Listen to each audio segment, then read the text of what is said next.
is cerebellum. So in this we will be describing the competency, that is external and internal features of cerebellum. So the picture showing the picture that is of the cerebellum. So in this we can see that narrow part which is in the midline is the vermis. On either side of vermis there are large enlarged areas which are called as cerebral hemispheres. So cerebellum is located, as you can see in the picture, in the posterior aspect of brain, just below occipital lobes of the cerebellum. And cerebellum is separated from the cerebrum by one horizontal dural reflection that is called as tentorium cerebelli. Coming to connections, cerebellum is connected to the midbrain, pons and medulla of the brainstem via three pairs of bundles, fiber bundles, which are named as superior, middle and inferior cerebellar peduncles. Coming to surfaces, it has right and left cerebral hemispheres, as you can see in the picture, and a narrow intervening vermis. Vermis has a superior and inferior portion. Superior portion is visible between the two hemispheres, as we can see in the picture. The inferior portion is buried between the two hemispheres, that is in a valley. Then coming to external features, its surface has horizontal elevations known as folia and indentations between the folia known as sulci. Some of these sulci are deeper than others. So these sulci subdivide each hemisphere into three lobes. And three lobes. The smaller anterior lobe, much larger posterior lobe, and inferiorly positioned flocculonodular lobe, formed by nodule of the vermis and flocculus of each hemisphere. Coming to anterior lobe, as you can see in the picture, anterior lobe is separated from posterior lobe by primary fissure, as shown in the picture. Then the posterolateral fissure, which is in the inferior surface, separates flocculonodular lobe from the posterior lobe.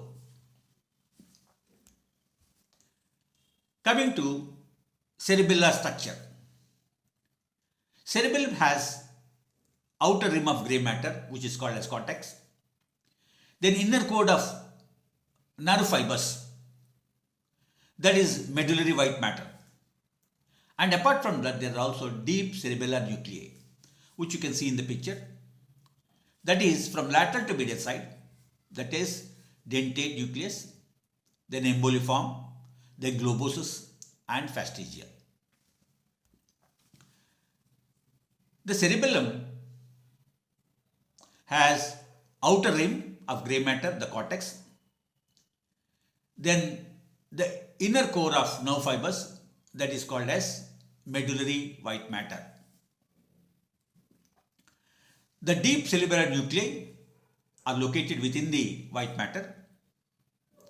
Cortex and white matter are easily distinguished in a mid-sagittal section of cerebellum. White matter arborizes, forming the core of what appears when a cerebellum is cut to show like a tree-like architecture known as arbor vitae. Then we deal something about histology of the cerebellum.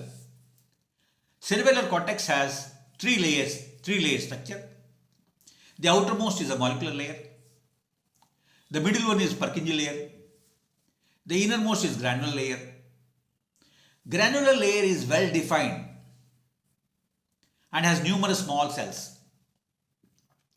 Purkinje layer, composed of a single layer of large Purkinje cell perikaryones, which are flask shaped, is easily recognizable,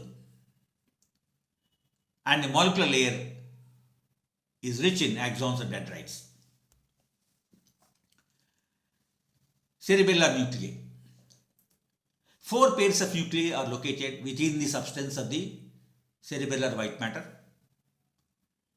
These are alphabetically, we call them DEGF, and they are named from lateral to medial side. That is, lateralmost is dentate nucleus, then emboliform, then globose, and fastigial. Cerebellar nuclei. Connections. Connections between the cortical regions and the deep nuclei. Divide cerebellum into subdivisions of 3 zones. That is, vermal, paravermal by the side of vermal, and hemispheric.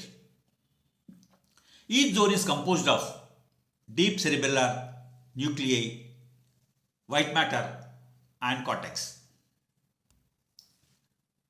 Then we go to study the competency, connections of cerebellar cortex and intracerebellar nuclei. Flocculonodular.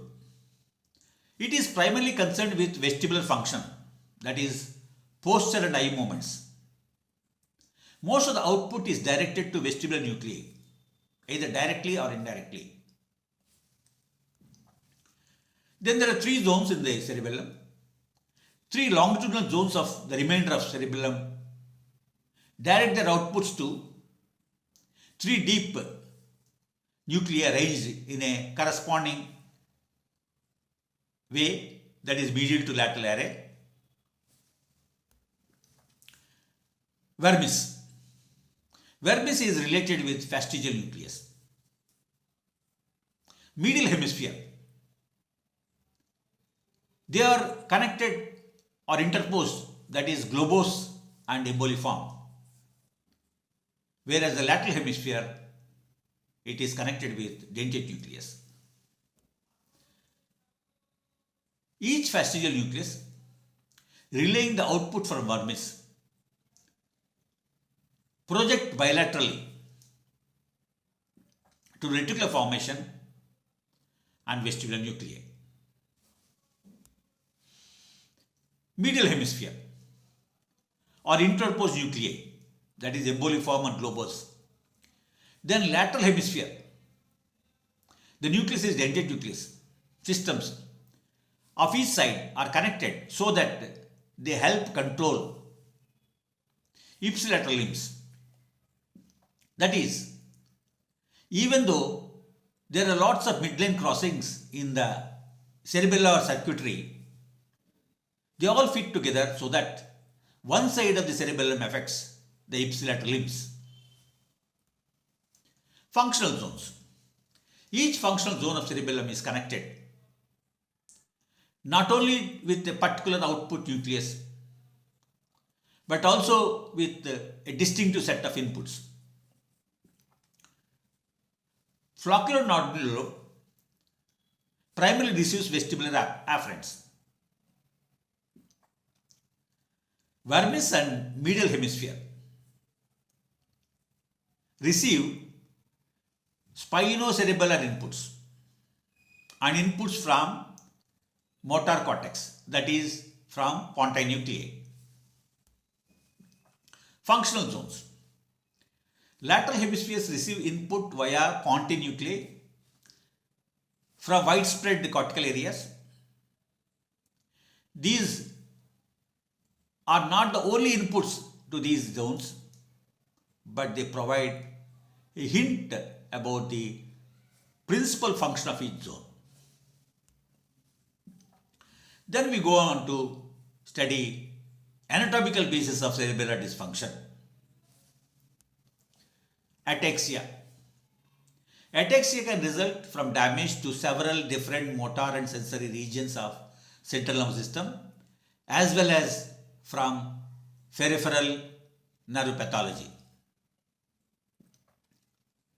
One of the most common causes of ataxia is damage to the cerebellum, often caused by stroke, a disease or a tumor. Ataxia. Cerebellar damage generally results in ataxia of voluntary limb movement and gait or gait. It can result in high amplitude tremor that accompanies the movement.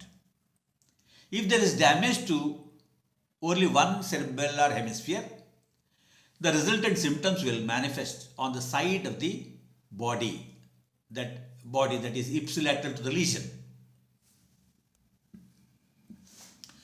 Then causes for ataxia. Theoretically, damage to any of the pathways that provide cerebellar input or output can result in ataxia of the voluntary limb movement or gait. These include dorsal and ventral spinocerebellar pathways, pontine nuclei, that is disruption of corticopontocerebellar pathway, or any of the three peduncles through which run all cerebellar input and output fibers. Other causes. Degenerative diseases such as multiple sclerosis can cause profound ataxia via the loss of myelin in the cerebrum or its pathways. Loss of myelin in the cerebellum or any of its pathways. Discrete damage to structures that receive cerebellar input such as thalamus can also result in varying degrees of ataxia and tremor. Then there is one sensory ataxia. Ataxia may also occur due to disruption of proprioceptive input from the periphery.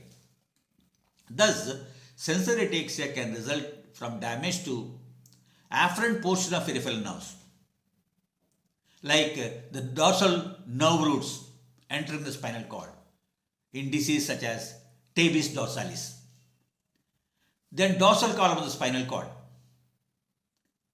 Then medial hemispheres of the brainstem. Then sensory receiving regions of thalamus, and sometimes the parietal cortex. So, damage to any of these structures can cause ataxia of the voluntary limb or gait, depending upon the lesion, location, and size. Distinction between cerebellar and sensory ataxia. Ataxia due to cerebellar damage can be distinguished from that due to sensory loss by observing movements performed with or without vision. Individuals with sensory ataxia show marked worsening of symptoms when their eyes are closed. Individuals with cerebellar ataxia show only minimal worsening of symptoms when their eyes are closed. Thank you.